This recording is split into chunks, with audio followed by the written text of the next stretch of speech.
All right. Thank you, everybody, for joining us. Just giving a chance to some of the people that are still hopping on.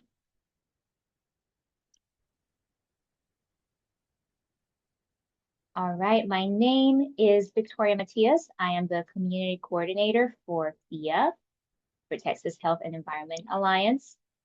And today, we are so excited to have you join us for this webinar on health studies. Before I introduce our speaker, I want to go over a couple of housekeeping items. The presentation today will last about 30 minutes, and there will be a Q&A session afterwards. A poll should have just popped for everybody. We would love to see where you're joining us from. So if you could please answer what state you're joining us from or what country you're in. Throughout the presentations, we ask that you please keep your microphones on mute to avoid background noise.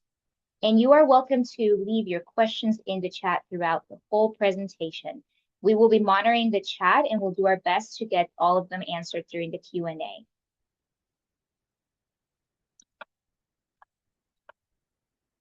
Now, without further ado, I would like to welcome our speaker, Jackie Medcalf, founder and CEO of the Texas Health and Environment Alliance and national lead for the Center for Health, Environment, and Justice. Over a decade ago, Jackie began going door to door in her own neighborhood to understand why so many families were facing serious health challenges. That work led to the first cancer and birth defect assessment in her community, published in 2015. Since then, she has helped multiple communities navigate the complex and often frustrating process of requesting and securing public health assessments. From gathering community data and making formal requests to interpreting findings and pushing for accountability when the answers are incomplete. In addition to her cancer cluster work, Jackie has been involved in examining maternal mortality and maternal health outcomes in her region, where rates of adverse pregnancy outcomes are alarmingly high. Through years of hands-on experience, she has developed practical lessons about what works, what doesn't, and how communities can advocate effectively for meaningful health studies. Today, she will share those lessons and walk us through how to navigate the health assessment process with clarity and confidence. And a couple of announcements before we get started. The next webinars that we will be hosting will be the Small Grants Program Informational Webinar on May 4th at 12 p.m. Central Time, and the Environmental Permits, the Key to a Fact-Based Campaign with speaker Lou Seller on May 19th at 12 p.m. Central Time as well. All right, thank you so much. I will pass it on to Jackie to learn about health studies. Thank you, Victoria. And thank you all for joining us today. Sorry, I am a little hoarse. My voice is not fully here today, so I will do my best to speak clearly. All right, so now I'm going to share my PowerPoint with you all. Okay. So as Victoria mentioned, we are going to talk about health studies today, and a lot of lessons learned from our time supporting communities, from my community that I came from, and then to other communities as well. So thinking about health studies and why we have health study, or why we might want a health study, it's important to remember that it's one tool, but it's not the only tool. And it's oftentimes not what creates change. And so when we're thinking about health studies, it's really important to understand what we want to do with it and what type of change we would like to see from it. What we do see drive change is using data and information as a tool, organizing your community, and building pressure for action.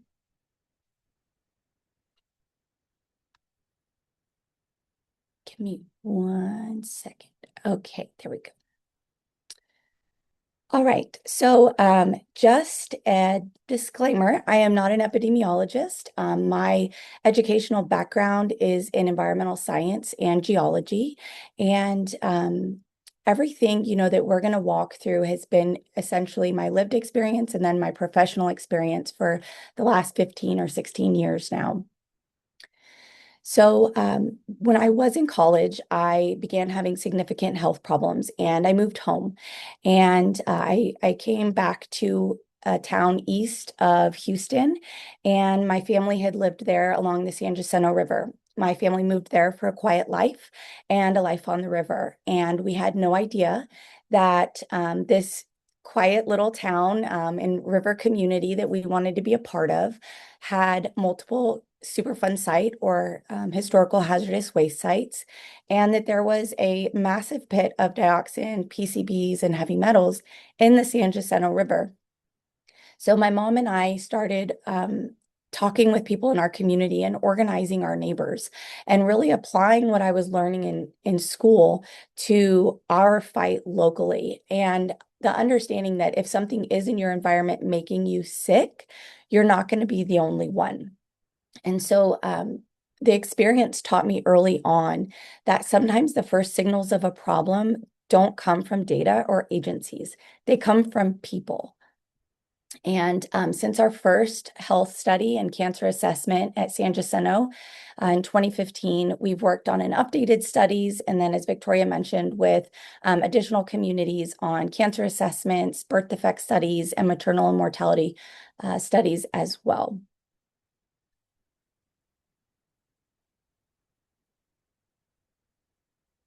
So taking it back to one of the most well-known and famous examples is John Snow.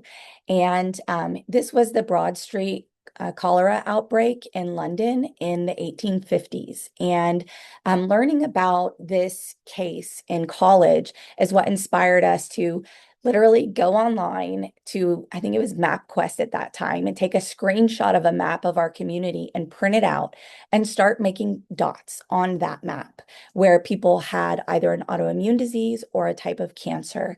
And it really looked very similar to John Snow's map here. And so what he did way back in the 1850s was he showed association. He did not show scientific proof. What he observed was that there appeared to be higher rates of people dying and being sick from cholera in one area of town versus the other areas of town. And so he started tracing the bacteria through the storm sewage drains and found that it was highest next to one of their water pumps. And so they shut down that water pump, and the rates of disease and death started decreasing. So what is interesting about this to me, particularly in this day and age, was that long before science caught up, they had enough information to act. Unfortunately, today I don't see as much action like that when you see the type of information building. And so that's why throughout this entire presentation, you're going to hear me talking about organizing your community and different strategies for how you can use this type of information.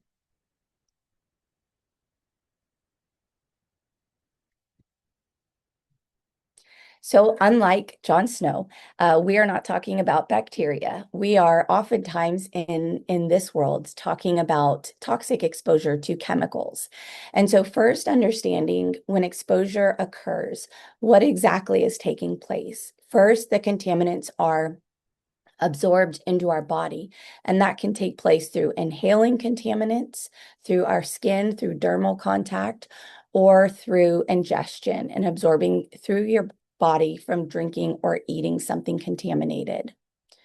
Once it is absorbed into your body, it's distributed to target organs. Certain contaminants have preferences for where they go in the body or what they're looking to bond with. And so there are different pathways that different contaminants take.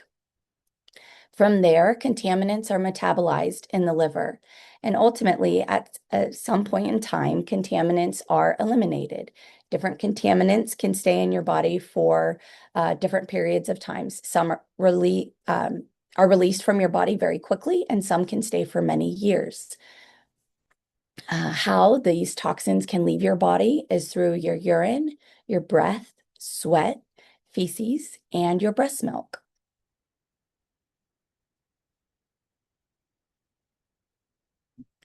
So when might a study be warranted? A study's not often the first step or the only step. So when you believe that your community has an abnormal amount of babies being born with birth defects, that is certainly something that I believe should be looked into and that would warrant a request for a study and a minimum beginning that conversation. And if there is a known threat in your community, I believe that would also be very fair to say, hey, there is this threat in our community, and we simply want to know as the community members, do we have an abnormal rate of disease in our community? And then the most important thing, taking it back to documenting stuff in your community and organizing. You want to be as prepared as possible before you ask an agency or an institution for a study. And we're certainly going to dig into that a little bit more here in this presentation.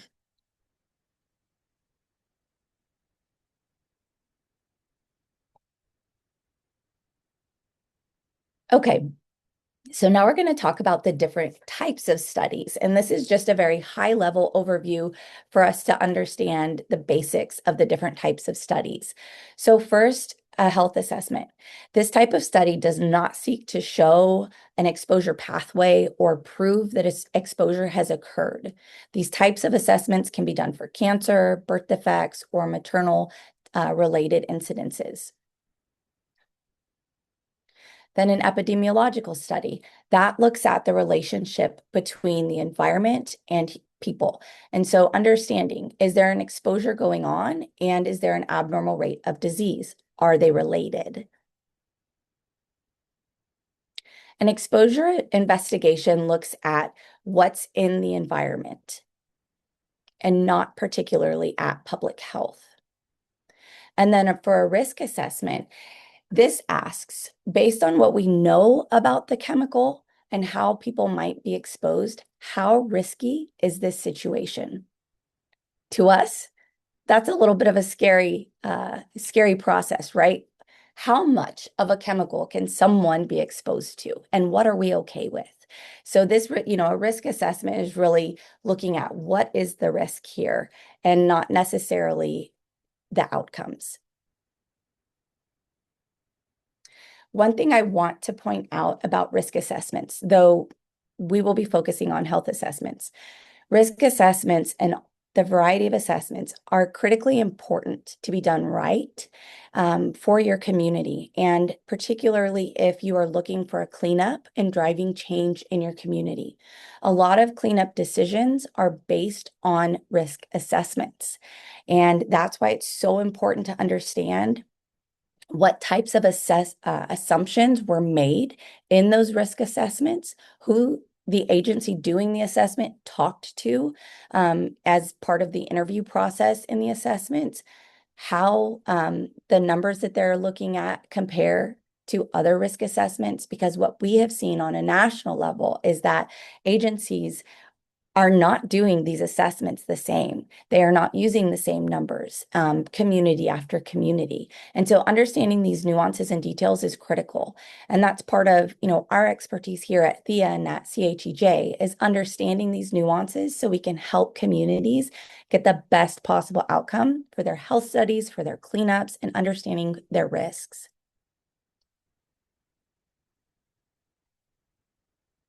So first, starting with your goal. Before you ask for a study, you must ask yourself, what is my goal? What am I trying to do? If your goal is to prove something, the study is most likely going to fall short. A study is a supporting tool. It's most certainly a tool in your tool chest, but it's not the winning argument. So are you wanting to raise awareness? Are you looking to get regulatory action, support a cleanup effort, or inform your community? A health study can be a really great tool, not only to rally elected officials around an issue, but also to rally your neighbors. Because some people think that, we're just sick. People just get cancer. People just have autoimmune disease. But going back to the concept of if it is your environment, your neighbors will be sick as well. You will not be alone. And so it's critical that you are talking with your neighbors about your health and not just burying your head and not just saying, oh, I just have this chronic stomach issue, because you might not be alone. And if you're not talking to your neighbors, if you're not gathering this information, you might always think that you're just alone. You might not ever get an actual study or answers done.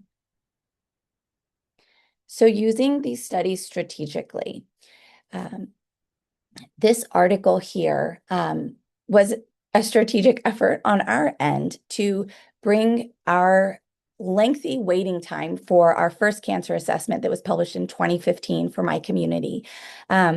We, constantly were putting stuff in the press and trying to put pressure on the state agency to release the study. They were sitting on the study for an unreasonable amount of time. And so we leveraged the press to pressure the agency. But it was not, it's important to say that our issue did not wind up on the front page of the Houston Chronicle because it was important, just because it was important. It wound up there because we had a base and we were building pressure. And so there are so many important fights out there and so many valid issues going on in communities across the country. But you need to build the pressure and get that momentum going to be able to bring more people along and raise the awareness you need. So using a health study strategically can also look like highlighting patterns in your community, supporting your concerns, validating what you as a community member already feel or inherently believe something's going on in your community, supporting conversations with elected officials, community members, the press, regulators, and then also engaging researchers.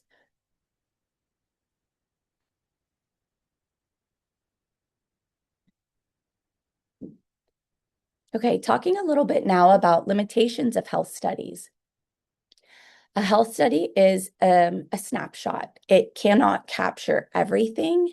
Oftentimes, they look at very limited data sets and oftentimes cannot retrieve all of the information that most people believe can be retrieved for these types of studies.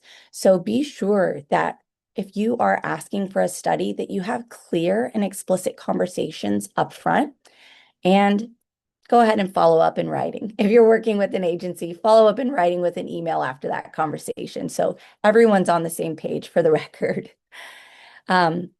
So then talking about association and causation and how this is a bit confused in the limitations of health studies. Medical research can show association, that things occurred together, that a contaminant is associated with specific adverse outcomes. But these types of studies do not seek to show causation. They don't seek to show that a certain exposure caused a certain outcome. And that's oftentimes a very frustrating component of this for community members. Some of the other limitations have to do simply with logistics. People move. So that makes it difficult to track people over time and track exposures. The latency period for most disease related to these types of contaminants can take upwards of 5 to 10 years for an adverse outcome to occur. You also have factors like lifestyle and demographics. The harder population to make excuses for our children, but adults particularly have different lifestyles that might influence their health impacts. As I mentioned earlier, using that Houston Chronicle article to put pressure on the state agency, there are oftentimes delays. We were waiting an extremely long time for that study to be released, and we have seen that to be the case more so than not with our state agencies and getting a health study from them. Also, if you're working with an institution, a university that also can take a considerable amount of time. So something important to note, while the studies can take 6 months or 12 months or more, it's important that you don't stop your organizing efforts. Don't pause what you're doing. Keep talking to your neighbors. Keep understanding what additional types of disease are out there. You never know in the future when that information might be important, but you also don't want to lose momentum. It's really easy in these long-term efforts for people to burn out and people to lose that momentum, especially when you were told by someone that you would have a study produced by a certain date, and then you don't. People start to lose hope and think, oh, we're never going to get it. And so keep those conversations going. Keep sitting around the kitchen table or at the community center, however you're meeting and convening in your community. Keep doing that during this waiting period.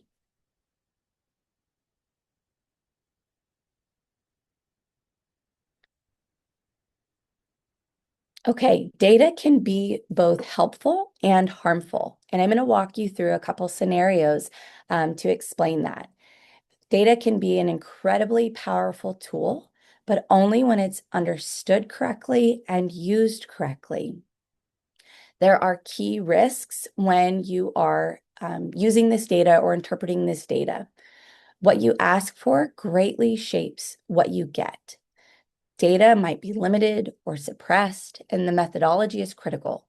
And these are all little nuances that we've learned over time. And any, statisticians or epidemiologists out there, public health workers, you are probably familiar with some of these items as well. So upfront, asking about specific cancer types is important. For example, in the state of Texas, we have to ask for specific cancer types for a specific date range across a specific geographic area. If we ask for, let's just say, we asked for lung cancer and leukemia to be studied in a community over a period of time. And it came back and it gave us, results that basically said everything is as expected in this community. So someone who is struggling with colorectal cancer says, oh, well, there was a cancer assessment done and it showed really there's no concern for risk or risks for cancer in this community. I'm not concerned and don't believe that my cancer came from anything around here. That person might have a false sense of security or false hope, because what didn't happen is they didn't look at that specific type of cancer. So just like testing water, if you're not looking for it, you won't know. If you're not looking for it, you can't find it. And so asking what types will be looked for is critical, and making sure that if it is like our situation in Texas, that you gather as much information on cancer types in your community before making that ask. So you know that what your community is truly concerned about and what matters to them is assessed in the study. The date ranges can also have limitation. Some, there is a starting period for each cancer registry. And so the data can only go back so far. And then also most of these databases lag a couple of years behind. So if right now I wanted a study up through, 2026 or December of 2025, we wouldn't see that because the database hasn't caught up yet. And we'll dig into this more with the geographic area and sensitivity thresholds. But I want to preface that according to the Center for Disease Control's most recent guidelines with respect to geographic areas on these types of studies, they state it is possible to create or obscure a cluster inadvertently by modifying the area of interest.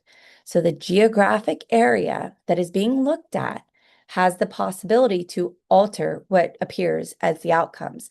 So does the sensitivity threshold.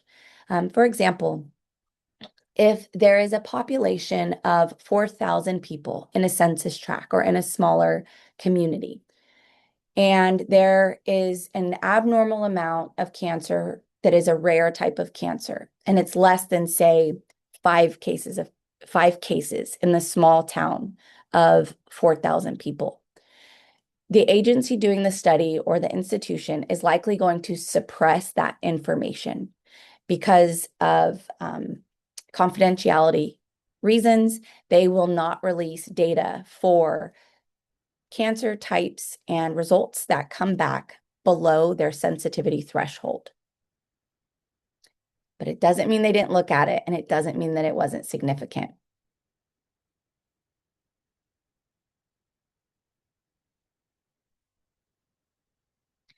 Okay, so looking here at two maps for the difference when we're talking about geographic context. So here we have a study referred to as the East Harris County study, and the study was performed by our state health department. Both of these overlays were created by our organization using their data. The first map you will see with the gray areas and the dark red areas, the census tracts in the red are tracts that have at least one type of cancer that is an abnormally high rate. And then on the other side, you see the East Harris County map with 2013 to 2020, the years 2013 to 2021. Same study area, but a big difference. The population increased greatly between when these two studies were done. So the first one on the left side of your screen has 38 census tracts, same exact geographic area though. The one on the right has 65 census tracts. So there's a big difference in the number of census tracts that were in this area in the second study. But both equally are 257 square miles. So in 2015, we were provided information per census tract. And in the census by census information, we were told that the following cancers were abnormally high: melanoma, glioma, all ages brain cancer, cervical cancer, and then the following cancers in children: lymphoma, retinoblastoma, melanoma, and melanoma. And so that's pretty alarming. And we were able to see from the census level data where those pockets of higher rates of particular cancers are actually located. Then on the right-hand side, the 2025 study, we were not provided that granular level of data. So for the entire 257 square mile area, we were given the information of no significant rates of childhood cancer, and then the cancers that were found significantly higher for all ages were cervix, leukemia, lung and bronchus cancers, and lymphoma. What was incredibly frustrating about the second study was that it did not give us community-based information to allow us to really dig into what might be going on in a particular part of the community. It hindered our ability to track patterns.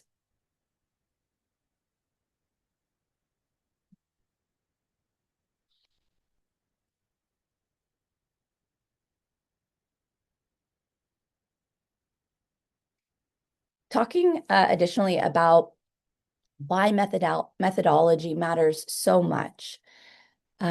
Looking here on the left side of the screen, the map that you see outlines Harris County, and then you'll see that same study area that you just saw on the other map, here, that East Harris County study area.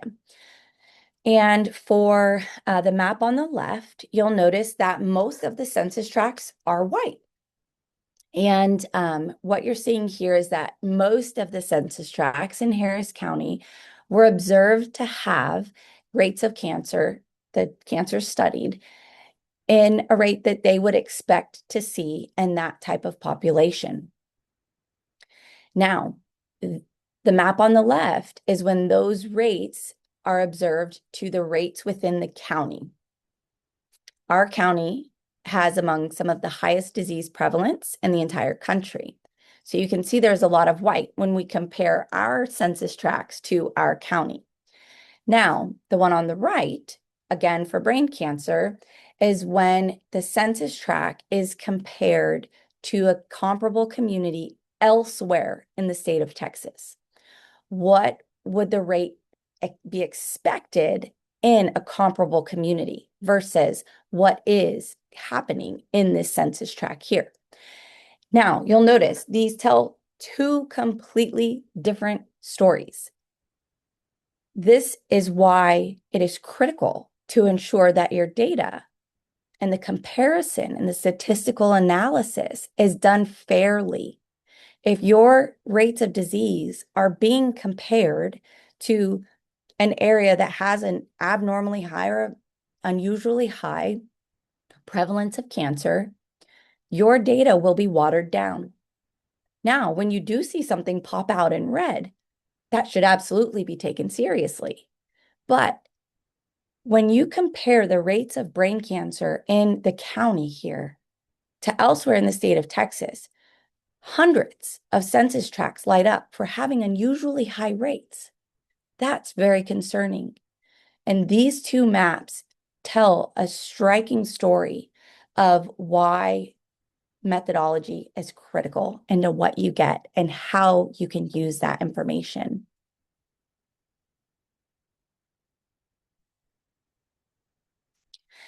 So some of the limitations that can really impact communities, a narrow scope, if the contaminant, and then overall, I would say generally, contaminants are looked at oftentimes at an individual basis as our sites.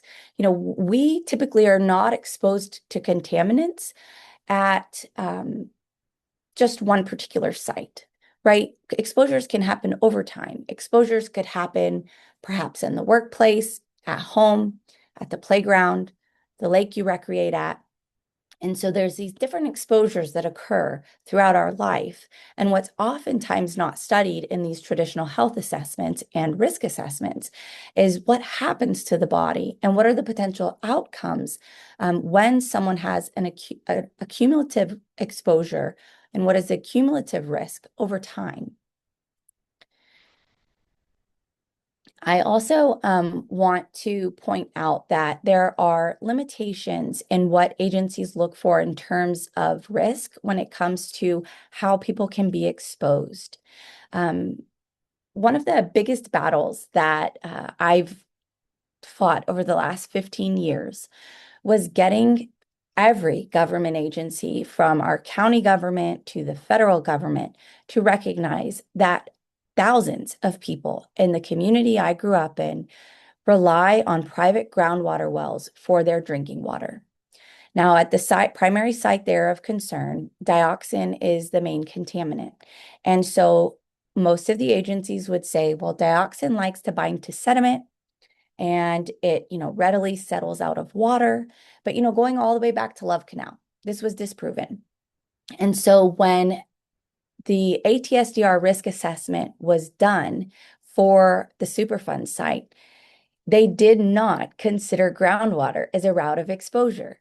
But the chart that you see here is from a well on the east bank of the river near the Superfund site, where the person who was in utero while his mother was consuming this water was born with multiple birth defects, including a heart anomaly strongly associated with dioxin exposure, and to this day battles different diseases related to or associated with chemical exposures. And here you see in the data that we handed over to the state of Texas to show them and to try to say, listen, people, this dioxin, despite what you say, it is in the wells in the area. And showing here that, it was found in the different wells ranging from 74.3 to 11.3 picograms per liter, both well above the threshold for childhood and one even above the threshold for adult exposure.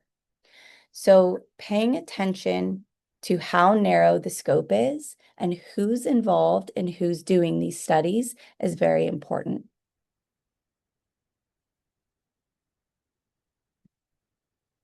Some practical tips for collecting information. Talk to your neighbors. We don't talk to our neighbors enough. Um, Consider all disease and symptoms. Many things like endometriosis or lupus aren't tracked in most areas in a traditional database. And so just because there isn't a database for it doesn't mean that it's not important, that it's not prevalent, and that it's not relevant. So it's important to keep track of all of these disease and illnesses that your community is struggling with. Of course, don't forget to include your animal friends. They're lower to the ground than us, or most of them anyways, and they respirate at a higher rate than us. They are also in contact with the soil more than we are. And when you convey what you are seeing in your community, I recommend that you don't give people's addresses or names, don't give a specific name and the street that they live on and the type of cancer they have. Whether you're talking to media, the health department, whomever, a neighbor, it's important that when people volunteer their health information to you, that you respect that and you are sensitive to their information. Because at the end of the day, what you really need is that the information in aggregate. You need the information for the general area. That's sufficient to tell your story, and that's sufficient enough to spur action. Another thing also that's really important, lessons learned along the way, is to be mindful of what you collect, how you collect it.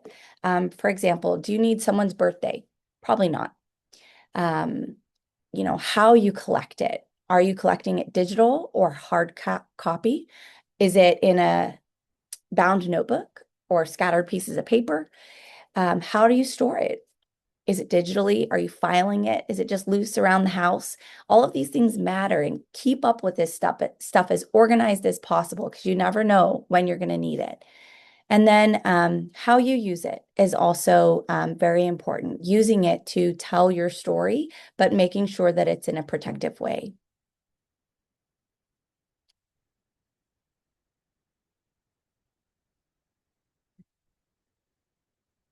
So for visuals and mapping, as I mentioned earlier, our first map was literally printing a screenshot off of the internet and then marking on it different types of disease. A map can really say what data alone cannot. Just like you saw in the case in London, before the science and the data caught up, the observations said enough. And so you can use push pins here, like you see on this map. And our next step after the hard copy was actually starting a push pin map. And so this is a map where the different colors indicate land use. Yellow is residential land around the river. And so we just started putting push pins everywhere someone in our community confided in us about a disease type. You can't tell which house it is. That's important. But you can tell the very general area on the street, on the block, on that part of the community. And I've even seen maps over the years where people use different colors to indicate different disease types, or, for example, just cancer, autoimmune, birth defect. And it's a really great and a really, really powerful tool to visually explain what's going on in your community. So if you get to the point where you feel like you're ready for a study, where do you go? Who do you call? And I would recommend first and foremost to start local. Oftentimes, if you're dealing with something that's under federal oversight, the EPA or the federal regulator is going to defer to your state. So start local. I recommend starting with your local county or city health department and then your state health department. What you say is also very important. Being very specific about location, types of illness, time frame. If you call the health department and you're saying people are getting sick, they might think that maybe there was some sort of listeria, a particular bacteria exposure, something acute, something short-term, something immediate. So talking about these details is very important so that they understand you're actually concerned about something that is more of a chronic issue in your area. So you could say something like, we believe we're seeing unusual patterns of illness or disease in our community. Unusual patterns is really that key term that the agencies are using now, much more so than cancer cluster. Some of the types of departments or people you might ask to be transferred to through this journey would be someone in their environmental health department, epidemiology, environmental surveillance and toxicology, their disease investigations unit, if they have a cancer registry unit. This varies state to state and very much so county and city to county and city. And then, of course, you can call us. This is what we do. We're here to help. So please feel free to reach out to us. And we, can help communities from that first moment of concern that the environment might be impacting your health through getting a study and interpreting the findings and figuring out how to use it. The alternative Hey, path, Jackie, yes. just gonna jump in real quick for a time check. It is 12:42, so just to give you a heads up about the time. Yes, thank you, Victoria. Okay, so an alternative path with seeking academic studies. Academic studies can really benefit your efforts in a few ways, but they can also be quite challenging. And so these things are important to understand. They can bring technical expertise that a small group or a small community simply can't bring on their own, completely reasonable. They can provide services like water testing or different studies for your community. And then it also brings credibility to your work. But the timelines, just like working with the state agency, can be very long. And studying people, or when universities study people through time, there are additional limitations. And so making sure whether it's an institution or an agency that you're just having those clear conversations up front. So at the end of it, don't overcomplicate it. You want to be accurate, you want to be reliable, and you want to make sure that your information is and is being used in a protective way.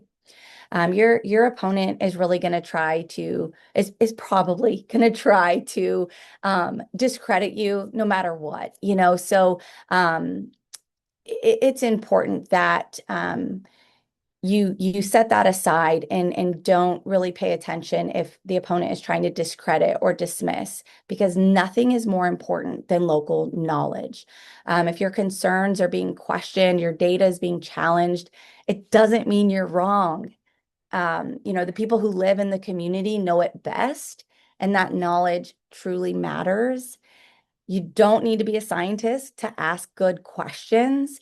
So if you're in this, keep going, keep asking the questions, keep talking to people, and don't give up. After all, Lois standing here in this photo with her two children in Love Canal, housewives proved that they can change the course of history. And with that, I will open it up for questions. Thank you, Jackie. So much good information. First of all, I want to give a chance to Tom Nixon has a hand up. I will open up the mute for you. So, sorry, one sec.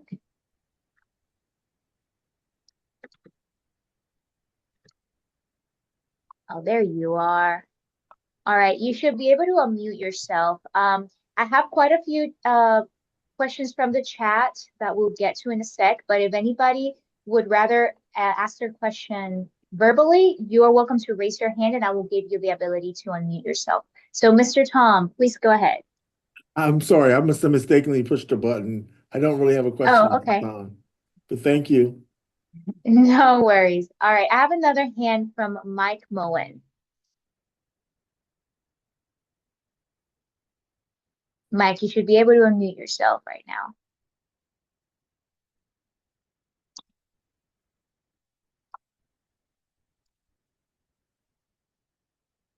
All right.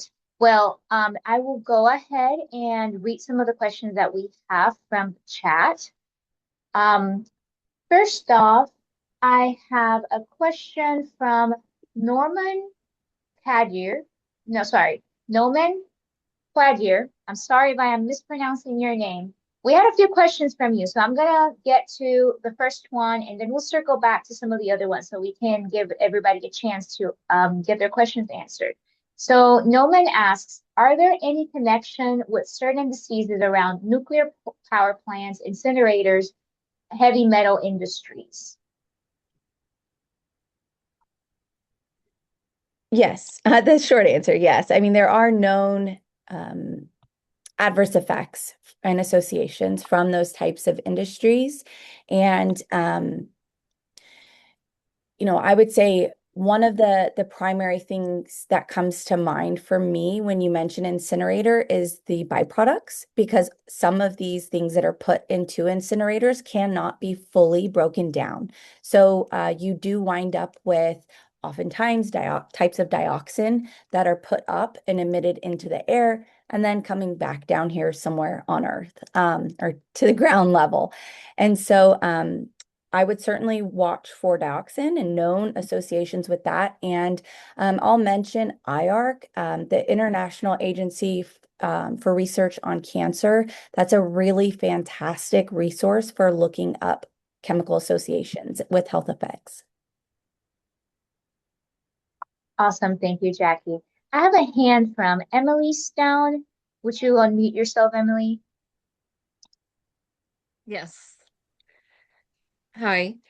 Can you hear me? We Yes, can hear you. Okay. What was that website that she just referenced in the last statement? it's IARC, IARC. Okay. Um, I'm located here in Southern Ohio. Gina Doyle, who's in this meeting as well, we work together exposing the contamination that's been caused from the Portsmouth gaseous diffusion plant in Piketon, Ohio. And one of our problems is this is the government that we're fighting and battling. And if we say black, they say white. And it's always been this way for years. And even with their own documentation and records that prove that they have contaminated this area and that it's still happening, we're still not getting any kind of justice, any RICA. We are excluded from everything. What would be your suggestion or recommendation when we're battling the giant? Like, what do we do, if anything? Like, what can we do? Yeah. Um, your numbers matter. How big is y'all's group? Um, well, that's the thing. Right now, Gina and I are kind of the local ringleaders from it. It's people have given up hope, or they don't have hope anymore because they have battled this for so long. Like we have people that have had 24 family members die from cancer. And it's just that you go to these meetings and they'll look at you and they literally don't even answer. It's just a public comment. They don't have to Uh-huh. answer any questions. Mhm. So they'll just look at you and then they just go on about their day. Yeah. So everybody's given up pretty much, because nothing we say matters, nothing changes. They just do what they want to do. So Gina had started a cancer list that started with about, I think, 800 people on it. And right now we're well over 1,000. I believe, I don't have the exact number with me right now, but it was the beginnings of a health study. But people are still interested, but they don't have the hope anymore. Yeah, I understand. People get burned out, and especially in communities like yours, and like where I come from. People are sick. They're literally sick and tired, and it is hard. And so, your biggest strength is going to be your numbers and making it so glaringly obvious that they're not doing the right thing, that they cannot avoid it. And so that's, continuing to organize people and getting petitions signed, getting letters signed, and using the press, sending letters to elected officials and the agencies that make the decisions, and doing so in large numbers. That's when you can really start to move the needle with these agencies. And Emily, I would be happy Christy, if you'll drop her your email in the chat. I'll have my colleague Christy drop her email. I would be happy, for one of our team members to talk with you and kind of strategize through with some, what ways you guys can build power and move this forward. Yes, that would be amazing. And it's not only from the past contamination, but now we have this natural gas plant going in, this $1.5 trillion overall project. So, I mean, I just don't see the hope. I don't know what else we can do for these people. Yeah, So, I but yes, I understand. mean, definitely, I would love to speak to you. Yeah, absolutely. Let's do it. Thank you, Okay. Emily. Thank you very much. Thank you so much. Um, all right, so a couple more questions from the chat. From Mike Moen, could this type of organizing help fill gaps in funding cuts threatening scientific studies? It's a two-part question. The other question is, how do you advise local organizers to avoid going down rabbit holes of faulty information?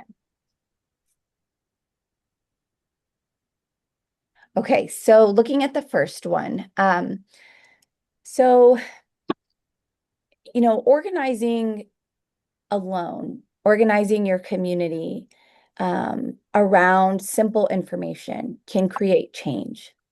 And so whether or not there are studies that would have been done with federal funding or studies that are done with federal funding, you don't necessarily have to have a study to create change. So, we're definitely seeing communities continue to make change despite federal funding cuts. It is more difficult, but where there's a will, there's a way, and people are still making it happen. But maybe a particular study is not just getting done, but there's a lot of hangups with studies as well, particularly environmental studies. So data alone, a study alone is not what's going to set the community free. And as for the second question about when people are looking at inaccurate information, um, we run up against that all the time. And we literally see people who, despite ample evidence that the fish in the river are contaminated and unsafe to eat, there are people who believe, and they have information that they have found that claims it is okay and perfectly fine to eat the fish. And we know better, right? And so it's incredibly frustrating, but you have to just let that go. You can try a couple of times, try to reason with the person, try to bring credible information their way. But if the person is just not willing to let go of these faulty sources and what they're believing versus something credible you're believing, then that's just a disconnect in your guys' process. Perhaps you might not agree on all of the things, but hopefully, despite that, you can all still agree on a common goal. Get the source of the waste out of there. Get something cleaned up, whether the fish are safe or not. Get the source cleaned up, right? So agreeing around a common goal can still happen if you don't agree. Thank you, Jackie. Another question I have in the chat is there a particular name for a methodology that we could look up? This coming from Kelsey Voice. Um, can you elaborate on that a little bit, Kelsey? Give me one sec, Kelsey. I'm going to give you the ability to unmute yourself.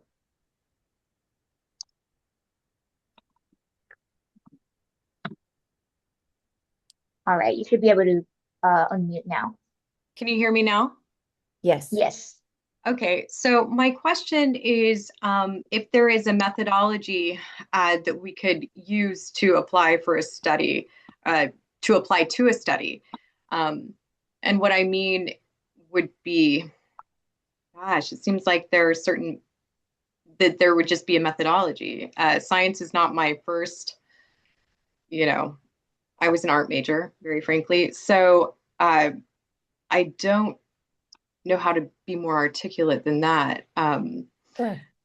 So I assume you're looking for a community study? Yes. If there are best practices or a name for an approach, like Rorschach's test or something like that. Sure.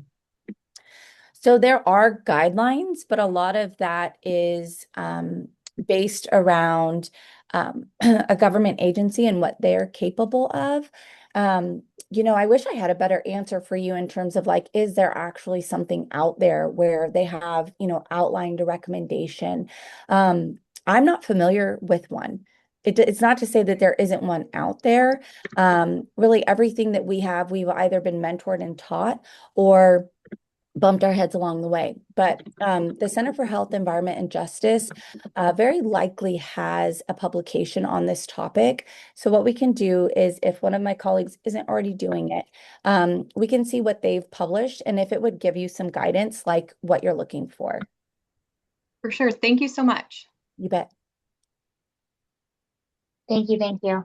I have another question, and it's from Yvonne Sorovaku. Says, can you give specific example of an appropriate goal that you used in a health study towards? Who you shared your health studies with, and what outcomes resulted from that? And what your health studies didn't address that your community was expecting it to? I know you mentioned these in general, but I think hearing specific examples helps our understanding.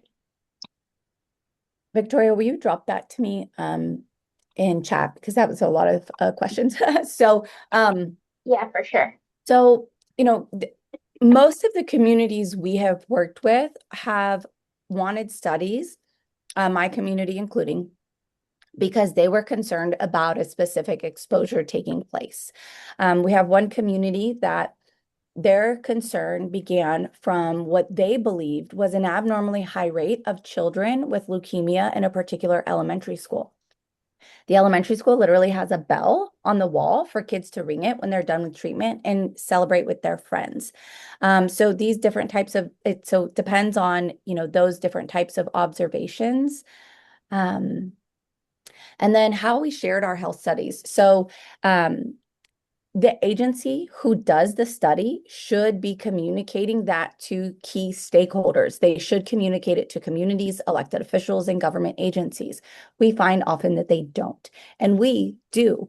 And so when we receive a health study, we do notify elected officials in the area. We have held briefings for elected officials simply because our state government falls short, and the elected officials come to us for an understanding of what's been done and what it means. And communicating it as well with your neighbors and your community members. Even producing, depending on your technical capabilities, producing like a one-page flyer that just has like a couple bullet points could be very helpful for your community members. Like, here's what they studied and here's what they found. Can be super helpful for just peer-to-peer, neighbor-to-neighbor communications. And then for health studies, what I see is that community members who are not aware of these little nuances in the methodology and the studies can find their studies fall short, particularly on the geographic scope. That's one of the biggest ones, where their community is compared to and how the data is presented. I know we're coming right up on 1 o'clock, Victoria. Yes. All right, so we do have quite a few questions left.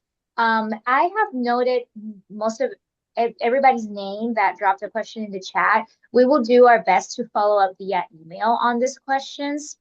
And I want to thank everybody. I want to thank you, Jackie. There's a lot of messages in the chat, a lot of interaction between our participants, which has been great to see. Awesome. And just want to give you all a quick reminder that this session was recorded and we will be sharing it via email to everybody that registered by the end of the week.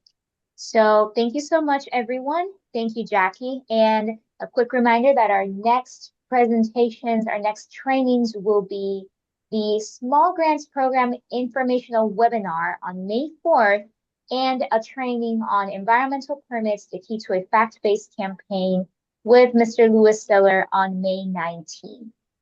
Thank you, everybody, and you have a great rest of your day. Thanks, everyone.